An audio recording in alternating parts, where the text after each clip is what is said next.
Amigos, bienvenidos a Radio Uruguay, bienvenidos a La Máquina de Pensar. ¿Cómo están? Espero que anden bien. Llegamos al viernes, al fin de esta semana, ¿no? Se está terminando la semana y llegamos con vamos a estar hablando hoy de un libro muy, pero muy importante que ha salido hace muy poquito, y también vamos a estar repasando al final del programa lo que fue el homenaje a Circe Maya, la mesa de poetas que me tocó moderar, coordinar. Estaremos escuchando un fragmento, obviamente, porque fue una mesa que duró 1 hora y la vamos a estar pasando en La Máquina de Pensar.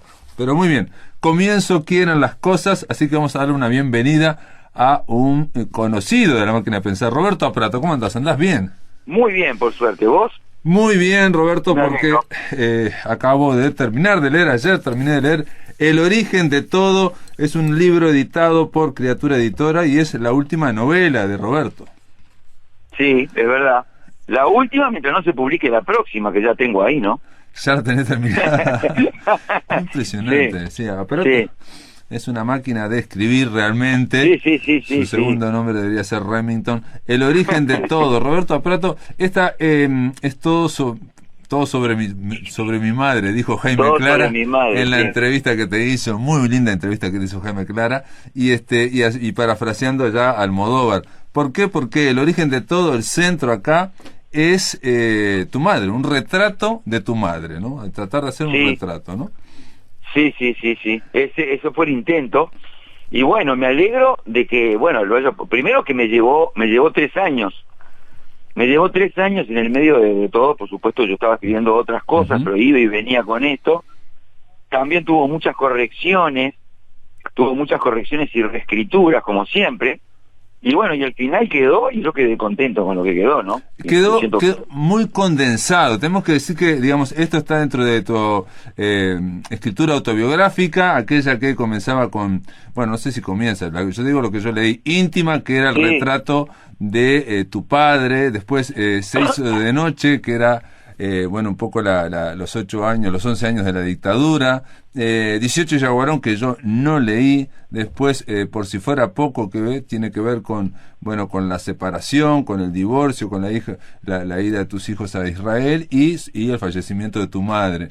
En todos estos ítems, en todas estas novelas que son autobiográficas, vos de alguna forma fuiste desarrollando un estilo de escritura que vincula o que combina, digamos, lo autobiográfico con la reflexión, con lo ensayístico sobre la propia escritura. Sí, exacto, porque digamos que, claro, es la escritura narrativa, porque es una escritura en prosa narrativa, por supuesto, que no apela nada a la escritura poética, pero que no puede evitar tener elementos de otras cosas que yo también he hecho. Una, la poesía, y otra, el ensayo y la crítica. La crítica del cine. Claro, la reflexión, porque yo qué sé, yo creo que cuando, por lo menos yo lo pienso así, cuando uno escribe con todo, con todo lo que tiene en la cabeza, obvio. Sí, no solamente se escribe con todo, sino que se escribe con todo lo que se puede, ¿no? Digamos, entre lo que se quiere y lo que se logra siempre hay una diferencia. Por supuesto. Siempre, ¿no? Una falla que tiene esto, que no le pude arreglar, ¿no? Mirá que tuve idas y venidas con esto, pero no la pude. Es como una especie de texto enano, porque no puedo no puedo pasar las 80 páginas, y yo hubiera querido que esto tuviera más desarrollo, pero evidentemente hay algún enano condensador dentro de mí que no me deja subir, no me deja llegar a escribir mucho. No, ¿viste? pero a mí me parece, en este caso, caso está bien. Voy a decir mi opinión como lector, mero lector. Me parece que es uno de los mayores aciertos, es que El origen de todo sea de 80 páginas. ¿Por qué? Porque aquí no decae nunca, y cuando digo que no decae nunca es el equilibrio entre lo intelectual, ¿no? Porque hay un componente siempre muy intelectual, distante, frío en tu escritura autoensayística, y por debajo, que no se ve demasiado, que apenas se asoma, es el torrente emocional. Entonces hay un prodigio de equilibrio, de condensación muy difícil de alcanzar, y yo creo que lo alcanzaste gracias a que escribiste, porque cada cada una de las otras novelas son como escalones que van llevando, ¿no? Van llevando, Íntima, por ejemplo. Duda. Íntima era tu padre, y bueno, y a todo el mundo le gustó muchísimo. Yo la leí, pero encontré que había partes que, bueno, por lo menos a mí como lector, no me funcionaban tanto en cuanto que eran muy intelectuales, por ejemplo. Entonces ahí me parecía que bajaba un poco la tensión o la intensidad emocional. Acá se da, no sé cómo lo hiciste, se da parejo todo. Prácticamente siempre se mantiene esa intensidad, y la reflexión ensayística, ¿no? La reflexión sobre la propia escritura tiene que ver con precisamente eso, con las preguntas que te haces vos para escribir nada menos que sobre tu madre, y para escribir nada menos después de 15 años de que ya falleció, y que lo que significa, ¿no? Lo que significa tu madre, ¿no? O sea, todo esto, igual que lo de mi padre 20 y pico de años antes, esto sale de ese tipo de preguntas que de repente te vienen. O sea, ¿qué tenés que ver vos con tu madre, no? O sea, lo primero es como una especie de intuición borrosa. Ahí estuvo tu madre no sé cuántos años al lado tuyo, y era así o asá. Y o sea, o más todavía, y te vas dando cuenta de que tenía más cosas que las que vos recordás. Obvio. O que las que vos podés contarle a un amigo, digamos, ¿no? Claro. O sea, mi madre era así, pero no era tan así, era otra cosa y otra cosa y otra cosa. Y la segunda intuición es ver qué relación tiene con uno. Y me pasó lo mismo con mi padre. De repente me invadió un montón de cosas, que además después de escribir Íntima no me curé de eso, porque siguió viniendo mi padre a visitarme permanentemente. Bueno, y con mi madre fue más fuerte, porque claro, como decís vos, yo ya había escrito varias otras que tenían que ver con zonas afectivas y con zonas políticas y con zonas de cosas vivenciales, de experiencia. Y bueno, entonces había aprendido a hacer ese triple o cuádruple juego de escribir, narrar, ensayar, reflexionar, poetizar por momentos, meterme en una zona medio como vaga que es la de la escritura poética dentro de la propia novela. Entonces, bueno, lo hice mejor porque tenía más práctica también, ¿no? Claro, son muchos años. Se va desarrollando una destreza, un oficio, una habilidad que hace que quizás, pregunto yo, sea un poco más fácil bajar eso que uno tiene en la mente, bajarlo a la escritura, y una escritura que se está cuestionando, se está preguntando sobre cómo se recuerda. Y un detalle que decís y que parece muy claro, porque acá en El origen de todo estás contando todo sobre tu madre, pero a la vez está claro que nadie conoce a otra persona, y menos a una madre, ¿no? Y menos a una madre, claro. Claro, entonces uno echa mano a testimonios o a recuerdos de otros, y claro, al pasar el tiempo cada vez tenés menos testigos, ¿no? También eso, o sea, ya no hay más tíos ni nadie contemporáneo, entonces es pura memoria y juntar cosas que son medio como contradictorias, y bueno, y es a la vez una especie de investigación, y por otro lado es un escrito, ¿no? Es un escrito creativo. Si vos no querés que sea una novela, bueno, no será una novela, pero es un texto narrativo. No, pero yo creo que es una novela. Yo creo que, bueno. Yo creo que, digo, igual ya sabemos que novela puede ser casi todo, y que la novela se va reinventando a sí misma constantemente, pero para mí está claro que es una novela, y está claro, y a mí lo que me surgió como asociación, se lo comento a los amigos de La Máquina de Pensar, cuando decimos que El origen de todo es el retrato de la madre de Roberto, que va escribiendo Roberto Prato sobre su madre, me dio la sensación, y me pegó al final sobre todo, la idea de alguien que dibujara a mano alzada, con un lápiz, un perfil de, por ejemplo, de una mujer en una penumbra, ¿no? Y que uno dijera, la sé, la conozco, me doy cuenta cómo es esta mujer perfectamente, queda claro el retrato, ¿no? Y después uno viera, como pasa en este libro El origen de todo, una foto y dijera, no es lo mismo, es otra persona, es otra persona. Y ahí volvés de nuevo al retrato, y te das cuenta que ese retrato de ese dibujante dice más sobre el alma del dibujante que sobre la modelo, ¿no? Sobre la retratada, ¿no? De acuerdo, sí. No, pero además hay otro problema en este tipo de literatura que yo vengo haciendo en este, no es la poesía es como otro jardín distinto, en el cual yo me muevo con otra soltura y que tiene otras reglas, pero con este tipo de literatura, un problema importante es saber, bueno, vos te cumplís con tu madre y tenés que hacer que eso de alguna manera se pueda comunicar a alguien y que le pueda importar, ¿no? Porque al fin y al cabo es tu madre, ¿a quién le importa?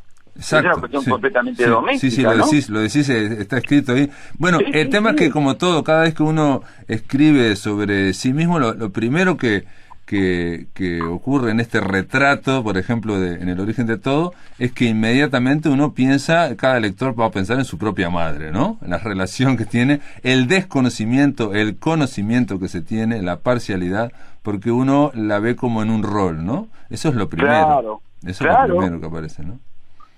Y la ves en un rol que no se agota así nomás, que no lo liquidas así nomás, que es difícil, digamos, ¿no? Porque tiene muchas aristas. Y una de las cosas que me vino primero, cuando lo que me hizo empezar, ¿no? Fue el recuerdo de eso que yo meto ahí de la lista de películas. Claro. O sea, la cantidad de películas que yo sé que mi madre fue a ver y que yo me acuerdo, y me conmovió el recuerdo de la voz de ella diciendo, nombrando las películas. Venía de ver tal cosa, venía de ver tal otra, que más como iba muchísimo al cine, y yo no era muy consciente de eso, de la rareza de una madre que iba sola al cine a tomar el ómnibus y al centro a cada rato. Yo no me daba cuenta de eso, pero después me di cuenta, y como eso incidió en mi hábito de ir al cine también, ¿no? Bueno, ahí en ese retrato, por ejemplo, de ir al cine con los listados de película, de la misma forma que hay listados de libros que tenía tu madre o que leía, ahí, por un lado, es lo que pasa cuando uno dibuja o se hace un retrato o se autorretrata, también es un retrato de cierto Uruguay de los años 40, 50, o de los 60, claro. Porque yo ahí también vi en la biblioteca libros que le había leído tu madre, que yo que sé, por ejemplo, lo tenía mi tía en Fraiventos, ¿no? Sinué el egipcio, El país de las sombras largas, claro. Libros de Stefan Zweig, libros de Romain Roland, es decir, esas bibliotecas también son, esa biblioteca de tu madre es una muestra de lo que era el Uruguay en esa época. Sin duda, es muy abundante y muy variada, y bueno, fue la primera biblioteca que yo vi, ¿no? Por lógica, y no te digo que yo me formé con eso, yo estaba hablando de lo que ella leía, de lo que ella sabía, sin decir nada. Entonces esa cosa de leer mucho, ir mucho al cine, al mismo tiempo tener un perfil de ama de casa y madre 24 horas al día, y no tener nada que ver con lo intelectual, a mí me conmovió. O sea, a mí me empezó por conmover la figura de mi madre, que empecé a ver ahí, empecé a acordar de todo, y fue ahí que salió, pero sin ayuda, ¿no? Pues digo que no hay contemporáneos. No hay contemporáneos, pero lo que muestra también es la ilustración que tenía esa clase media en Uruguay y esa variedad impresionante que había, que yo no sé si ahora se mantiene, no creo que no, pero también aparece, y lo dijiste acá, lo acabas de decir, ¿no? Ella leyendo mucho, oyendo muchísimo al cine, pero evitando cuidadosamente cualquier, en el caso de ella, tipo de ejercicio o de postura intelectual. Cualquier impostación, cualquier teoría, cualquier crítica.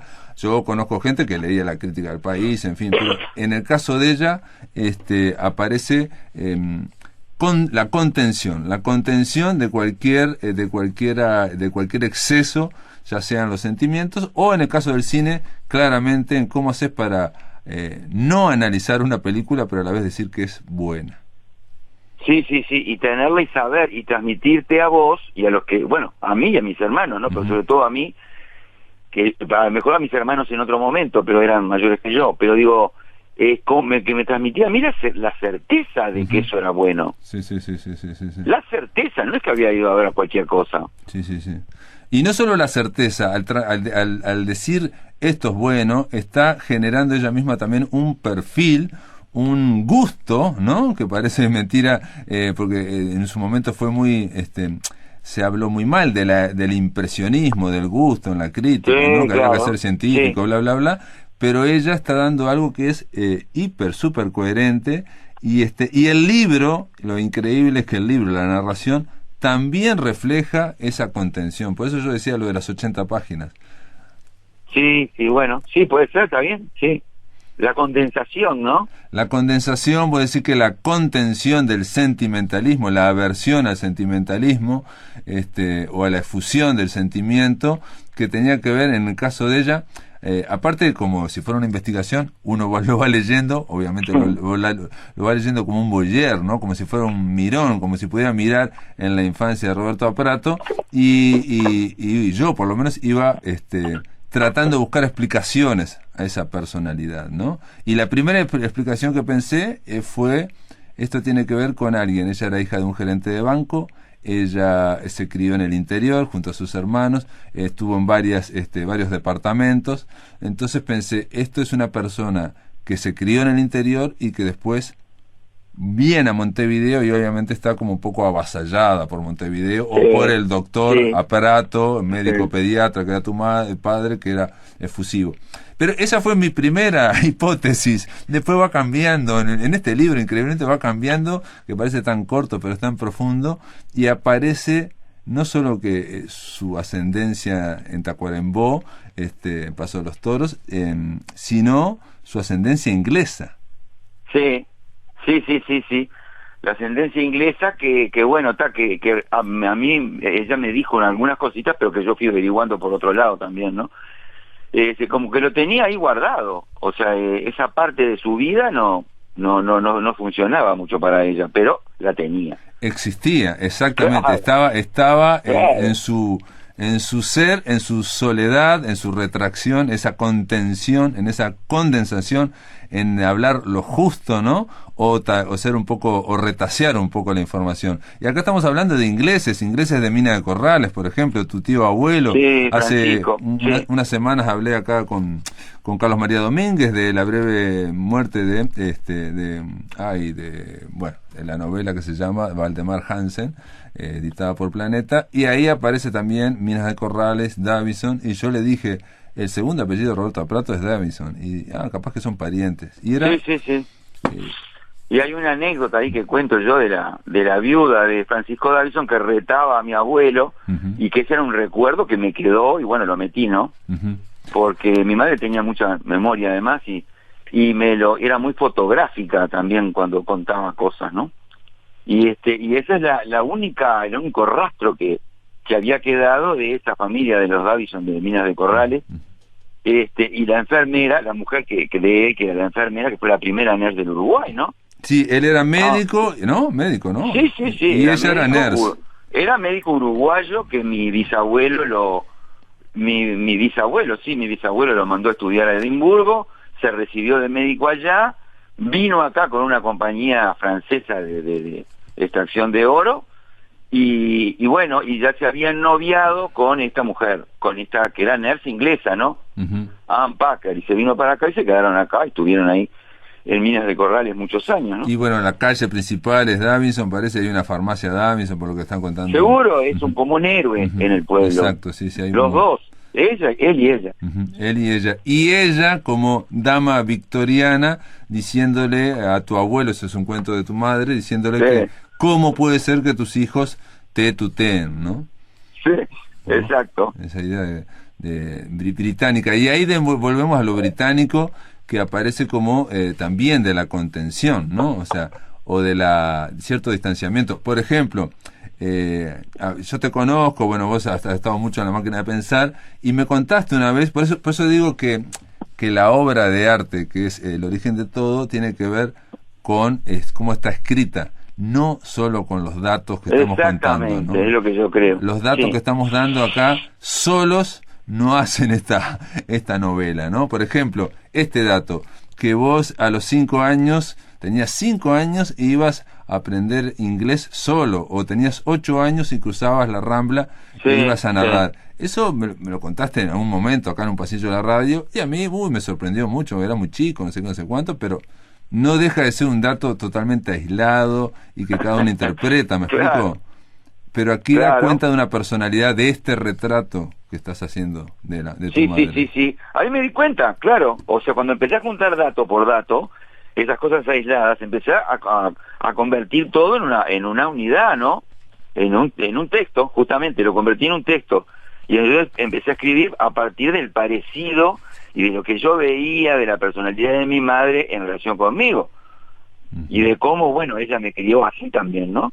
Y finalmente descubrís, que es lo que nos pasa a todos también, ¿no? Querramos o no querramos, las zonas de tu madre o de tu padre que habitan en vos. Claro, claro.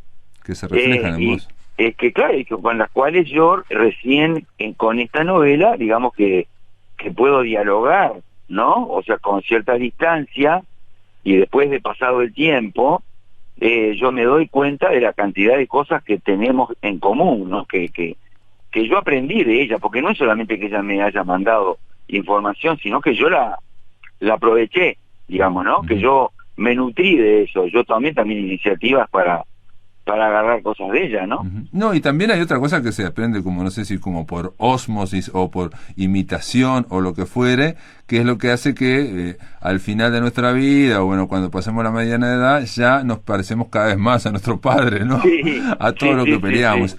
Dice así Roberto Apprato: mi madre vivía en una soledad conversada, de perfil contra el tejido, con el delantal puesto en la cocina, quejándose de las hormigas en un monólogo en voz finita, como decía mi padre, la misma que usaba para dar órdenes desde lejos.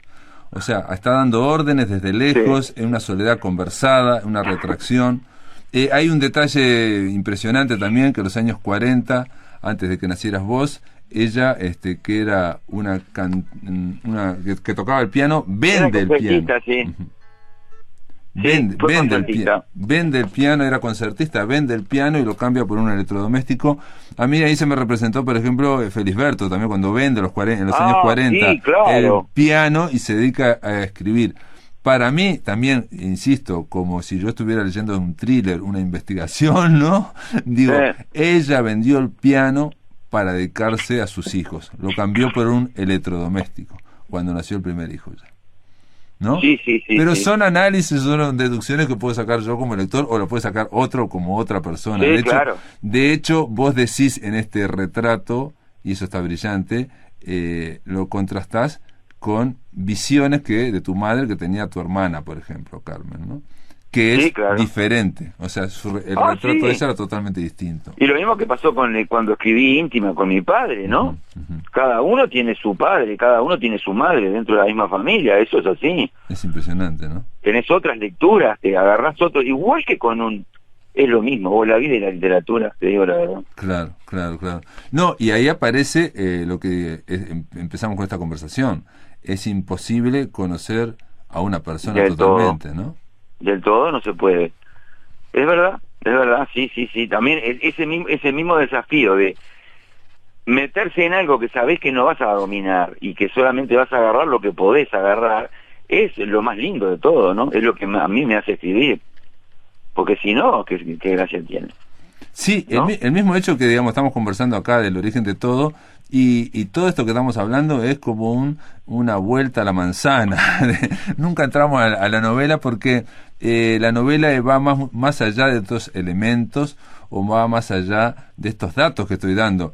Por debajo está el torrente emocional que tenemos todos, y que vos agarrás y decís que en tu caso esa contención de tu madre, que la vemos una y otra vez, en otro lado decís, por otro lado era una mujer de su casa, una madre, una esposa instalada en la realidad, un ser ordenado y prolijo. Recuerdo el cuaderno en la mesa que estaba al lado del teléfono, del cual había atado un lápiz para anotar las llamadas a mi padre. Y ahí aparece también ella orbitando en torno al médico, ¿no? Roberto Apprato. Sí, por supuesto. Al doctor Apprato, ¿no? Sí, claro. O sea, ¿cómo te puedo decir? Ella estaba ahí, tenía esos perfiles que yo empiezo a ver como cosas discontinuas, pero que trato de unir. Entonces, al tratar de unir, es donde aparecen todas esas cosas, que no es que sean contradictorias, porque la gente es muchas cosas, ¿no? Siempre, cualquiera. Pero que a mí me fascinó además lo propio, ¿no? O sea, mi madre, una cosa bien propia, que sin embargo tampoco es tuya, porque pertenece a la vida, pertenece al mundo. Sí. Pero es que y que era me otra alegro, persona, aparte, que era otra persona, y aparte otro detalle que, así como decís que cada uno tiene su visión de su madre, de esa persona, vos al final terminás diciendo que precisamente esa virtud o ese aspecto es el mismo que comparte con la obra literaria. Sí, exactamente, sí. A lo mejor, digo, he tenido bastantes retribuciones ya de evoluciones de la novela esta, que coinciden en lo conmovedor de ciertos pasajes, en que evidentemente a mí se me escapó lo pasé el control de barrera de lo emocional. Pero ¿no? yo pienso también, yo pienso que hay otra cosa, que es algo que se ha escrito mucho, que es lo explícito siempre tiene menos fuerza que lo implícito, sí, ¿no? O claro. sea, yo hace poco estuve viendo una película, no voy a decir cuál ni nada, pero en esa película empiezan a golpear a alguien con música melodiosa y tranquila y finalmente lo van matando. Y esa música dulce, melodiosa, tranquila, hubiera sido, si lo hubieran puesto con música, con efectos especiales, bla, bla, bla, impresionaba mucho menos, pero impresiona más porque la música estaba haciendo exactamente lo contrario. Sí, ¿no? exacto, es el modo de narrar, exactamente, es eso, el modo de narrar, que es lo que a mí me importó siempre, ¿no? Es verdad. La contención, la moderación, dice en un momento a Prato al final, dice, en eso como en muchos de los fragmentos que componen su vida, vuelve a estar breve y terminante una manifestación de sí misma, de esa capacidad de querer sin exagerar, pero suficiente para resonar varios años después de su muerte. Con el correr del tiempo hice varios intentos de acercarme a su imagen, tanto en acción como en el final, cuando las dolencias la fueron agotando y ya casi no podía caminar sola ni hablar, y recordé, sin escribir nada, los muchos momentos en que lamentó mis errores, me preguntó qué iba a hacer yo cuando ella no estuviera, pero no me falló nunca. Llegué a escribir un poema sobre sus últimos días, que terminaba con lo que me dijo, con un hilo de voz, cuando le pregunté, ¿qué hacía yo? Literatura. Y esa fue su última palabra, al menos a mí. Y que cuando me fui del sanatorio me sentí confirmado por esa palabra, por primera vez, ante la imagen de mí que ella tenía. Nunca dejé de pensar año tras año que era difícil, mucho más difícil de definir que mi padre, pero que su presencia constante me había provisto de un arsenal que usé, sin saberlo, durante toda mi vida, y que una vez aceptado, eso podía tratar su historia con la misma sensación de inacabamiento, de apertura constante a otros ángulos que promueve una obra de arte. Muy bien, La Prata, muy bien, brillante, ahí la hizo de taquito. Muy bien, hay un detalle también en que ella, bueno, podríamos seguir hablando de todos los detalles, pero en realidad son muchos detalles. Me alegra mucho, sé que me conmueve tu manera de meterte en el tema también, ¿no? Y hay un detalle importante al final, que fue la foto que incluyen al final. Por eso yo dije, si este libro es un retrato a mano alzada del rostro de una mujer en penumbras, al final me sorprendió, había una foto de ellas iluminada por un círculo, y donde nos está mirando al lector, ¿no? ¿Esa idea fue tuya, fue del editor? No, mira, la idea de meter la foto, pues la foto de la despedida de soltera, en Santa Lucía, donde ella vivía y donde se casó, y bueno, yo metí la foto entera, y bueno, Julia Ortiz, que es la editora y que es la correctora de Criatura, sugirió esa idea, que me pareció brillante, dejarla a ella sola, y las demás mujeres que están ahí, que no se ven, no aparecen, ¿no? En una gran mesa ahí contra Santa Lucía. Sí, brillante, digamos, el efecto que genera en el lector, por lo menos que me generó a mí, y que contrasta con todo lo que venimos leyendo, digamos, ¿no? Uno tiene un perfil y después mira y dice, sí, es esa, pero es otra también, ¿no? Pero es otra, claro. Es otra persona, ¿no? Exacto. Es otra persona. Bueno, muy bien, esto está editado por Criatura Editora, está distribuido, El origen de todo, Roberto Prato. felicitaciones, la verdad que es un golazo este libro, yo creo que va a dar mucho que hablar, me atrevo a decirlo desde acá, y te digo más, voy a decir una exageración, pero no, yo no creo que es una exageración lo que voy a decir. Este libro, dentro de la escritura autobiográfica, autoficcional, representa lo que pudo representar en su momento el discurso vacío del Hebrero en el año 90. Yo creo que sí, porque es otro avance más en lo que es la escritura, la literatura uruguaya, así que muy contento, Roberto, de decirte felicitaciones. Yo más, yo más. Bueno, muchísimas gracias. Gracias, un abrazo grande, chao. Chao, gracias, hasta luego. Bienvenidos a este homenaje a Circe Maya, Palabra en el Tiempo. Primero que nada, gracias a la Biblioteca Nacional por la recepción, por acogernos, gracias a la comisión organizadora por la invitación. La idea en esta mesa es simplemente que varios poetas van a dar su lectura poética, su interpretación, en realidad lo que hace un poeta cuando lee a otro poeta sobre Circe Maya. Para empezar esta mesa, que está compuesta por Silvia Guerra, Álvaro Ojeda, Tatiana Oroño, Lucía Mazzini y Miguel Avero, vamos a oír en primer lugar, si les parece, a Ida Vitale, que obviamente no necesita presentación. Con Ida estuve conversando este lunes sobre la poética de Circe Maya y bueno, les propongo escuchar, son pocos minutos, son 8 minutos, a Ida Vitale hablando sobre la poesía de Circe Maya. Es un caso curioso de normalidad y frecuencia regulada. Ella tiene... ¿Qué quiere decir frecuencia regulada? Porque...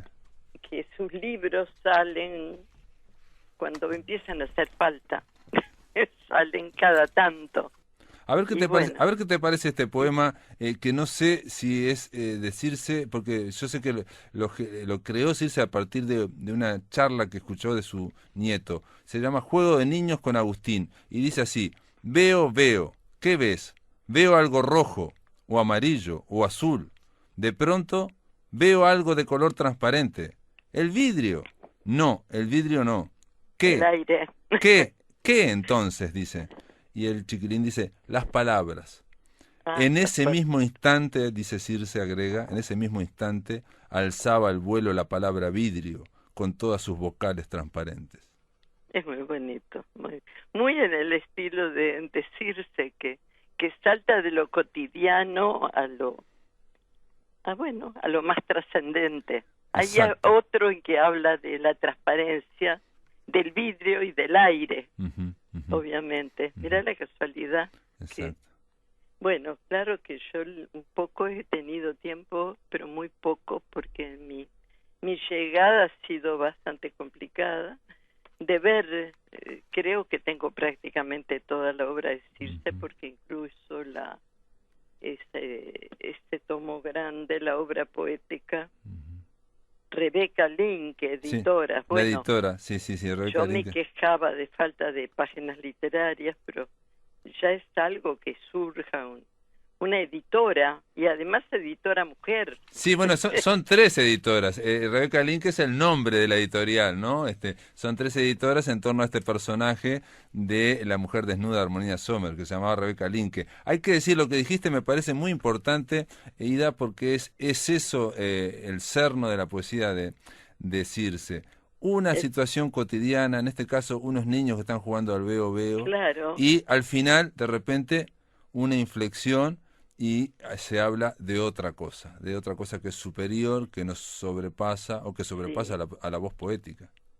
Sí, además Circe, cosa que celebro, le gustan los poemas breves, pequeños. Exacto. Tiene una capacidad muy grande de concentrar una situación que de pronto es una situación nimia, de la cotidianidad, lo que puede decir un niño.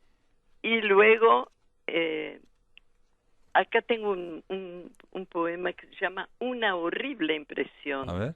Eso, en realidad son 4 líneas, porque la última está escalonada, pero es una. Peor que no poder volar ni remontarse, sueño estéril del alma, es la horrible impresión de no poder tenderse ni apoyarse siquiera porque cede. Es una situación muy, hasta diría yo, física. Me imagino además en medio de la absoluta discreción de la poesía de Circe, la experiencia humana que está detrás, el confiar o el necesitar confiar en algo, ni siquiera digo en alguien, puede ser alguien o algo, y que eso, que podemos pensar que está ahí para que nos apoyemos en ello. Ceda, que eso cede. Que no cumple con su función.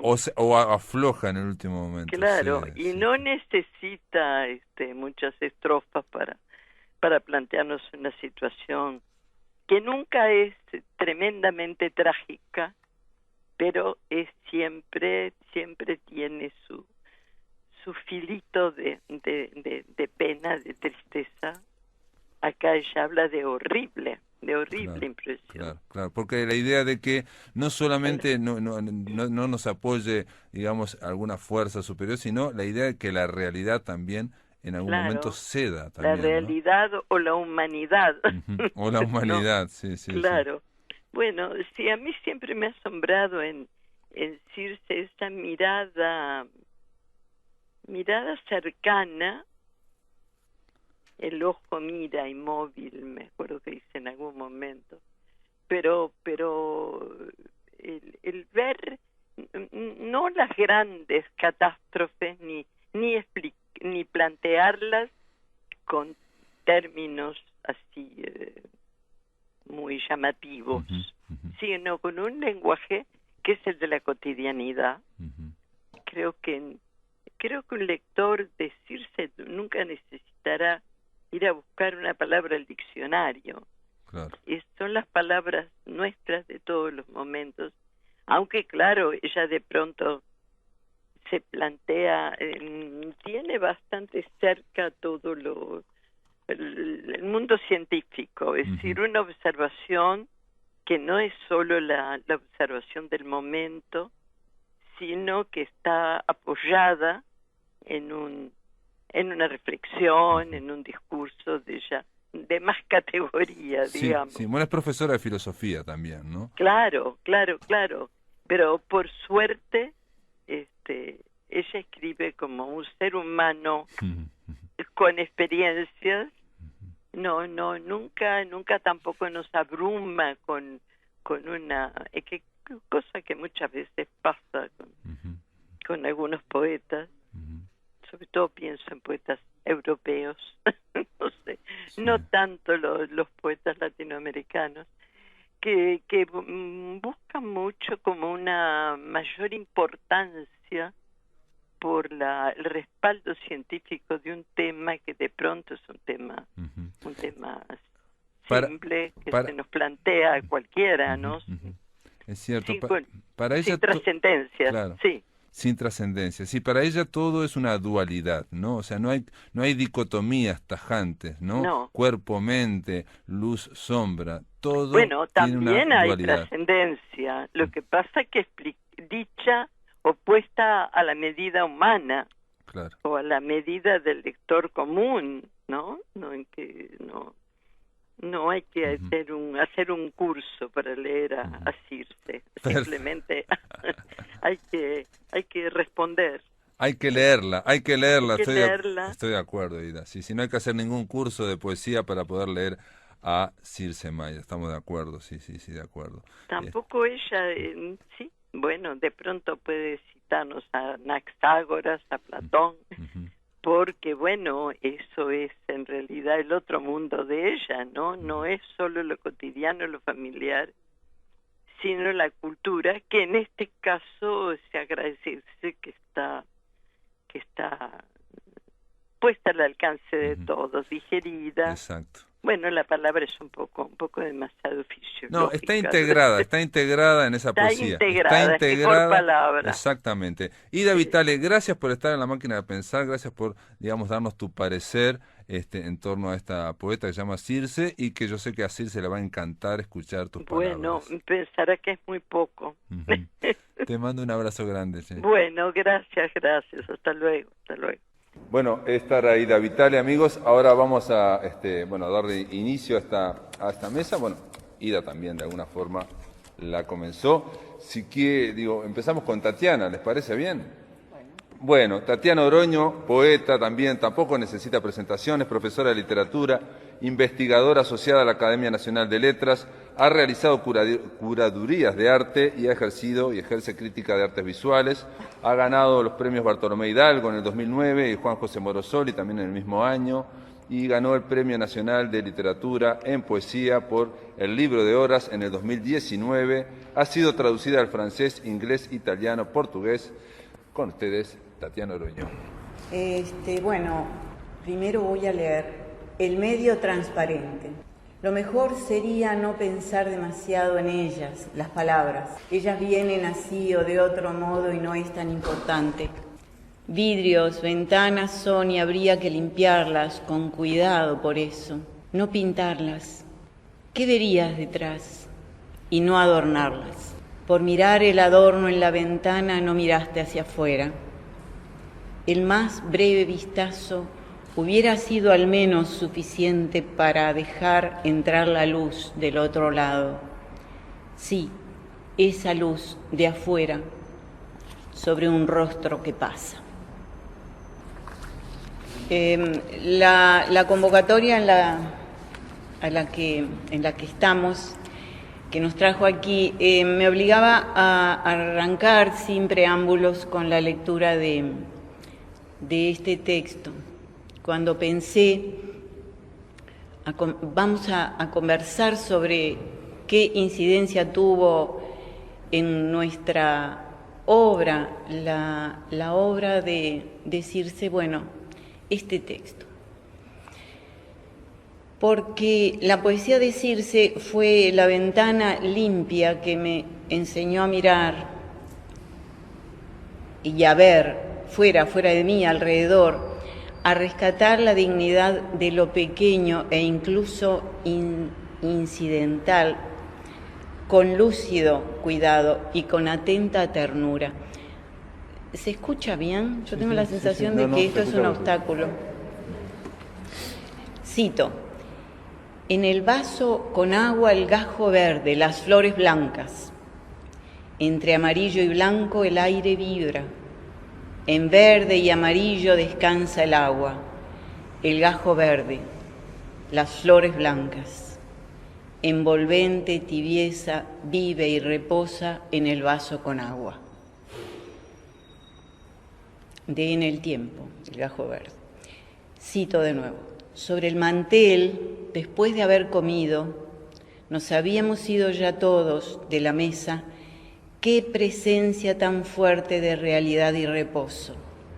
Los vasos en su vidrio, la jarra con su leche, tranquila luz cayendo sobre el frío de loza.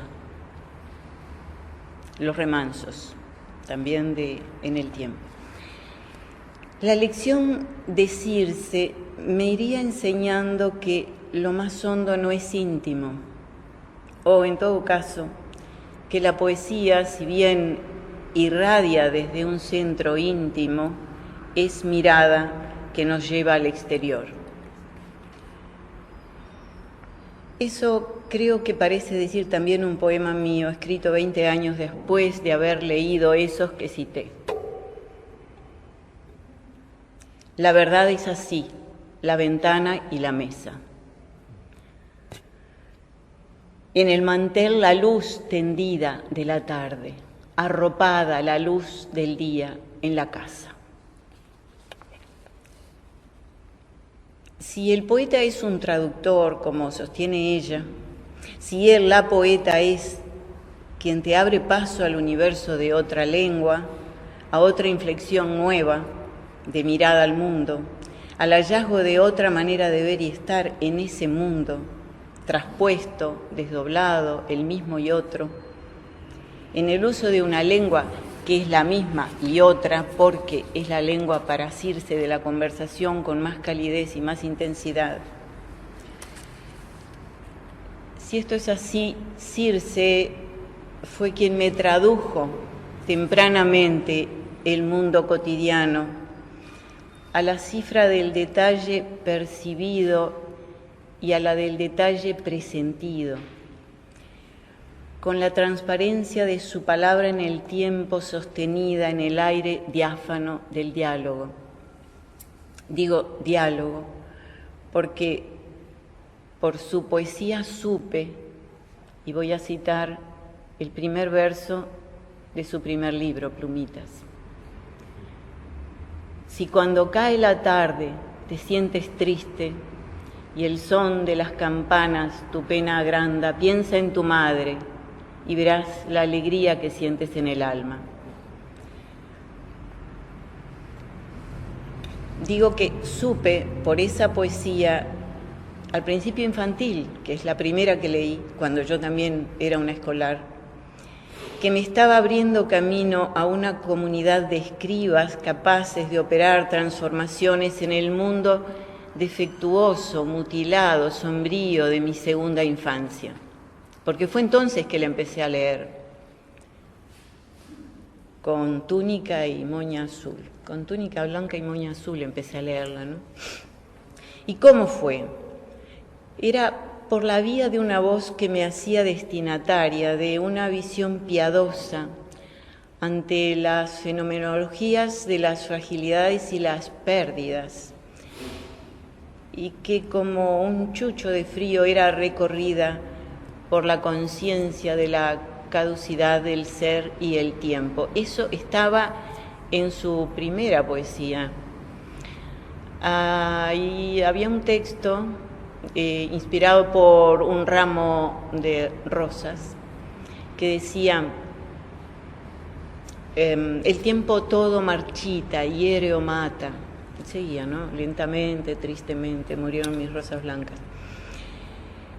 Pero al mismo tiempo siempre estaba la exhortación a la completitud coral, eso que se ha hablado aquí, eso que hemos leído todos, ¿verdad? En presencia diaria, por ejemplo, es tiempo ahora de voces entre voces apoyadas. Si la poesía es palabra en el tiempo y la palabra medio transparente, la poesía es el medio transparente. Pavese, al que también he amado mucho, decía: la poesía es reducción a claridad. La poesía trasluce y te muestra, y subrayo el té de segunda persona tan frecuentado en su escritura, muestra lo otro efímero y lo muestra con ardor compasivo, con apremio, con pasión por fijarlo antes de que se pierda. Y cito: y no permitiremos que se nos borre nada. Hay que atar y pegar el pensamiento a cuanto ven los ojos, a una piedra, a una rama rugosa, a un agua fría, a aquel puro destello del sol entre las hojas. Su poesía de infancia y primera juventud fue Mi espejo de Alicia. Si para Lacan el espejo es la mirada del niño que se apoya en la de la madre para reconocerse, y yo eso sí lo había tenido, felizmente, este otro espejo ofrecía el tránsito a lo real verdadero del mundo por la magia de un contacto visual también, mirando, posando los ojos en el espejo de la página. Se transmigraba de un reino al otro así, sin tener que trepar a la repisa de ninguna chimenea. Casi mejor que la experiencia de la verdadera Alicia, cuyo nombre desde su raíz ya anticipaba, Aletheia, revelación de la verdad por obra de la milagrosa transmigración. Y acá acoto entre paréntesis, capaz que en el hechizo que me embargaba también colaboraba un poco la foto de la chiquilina de gruesas trenzas y cabello partido al medio, tal como llevaba yo también mis gruesas trenzas y mi pelo, mientras pasaba las hojas de su pequeño opus a mis 8, 9 años. Pero bueno, eso es incomprobable. Es terreno de otra disciplina y más vale dejarlo pasar. Éramos niñas además de otra era, niñas de trenzas. Lo que sí se revela al llegar acá, a esta última línea de la evocación, es que de la lectura de todos los libros de Circe siempre me llevé algo. Y como prueba acabo de descubrir, y esto es de ayer realmente cuando escribía esto, acabo de descubrir que me había guardado unas almendras.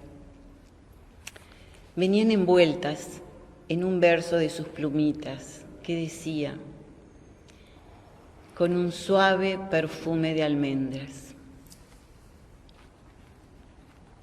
Y resulta que cuando estaba culminando un poema del alfabeto verde, el de la página 35 de la reedición Oscar, metí la mano en el botín, desenvolví las almendras y las puse ahí junto a las uvas, a la cesta grupal de panes y derrotas, para que perfumaran, para que todavía perfumaran, para que todavía sigan perfumando el último verso de aquel poema, naturaleza muerta con derrotas.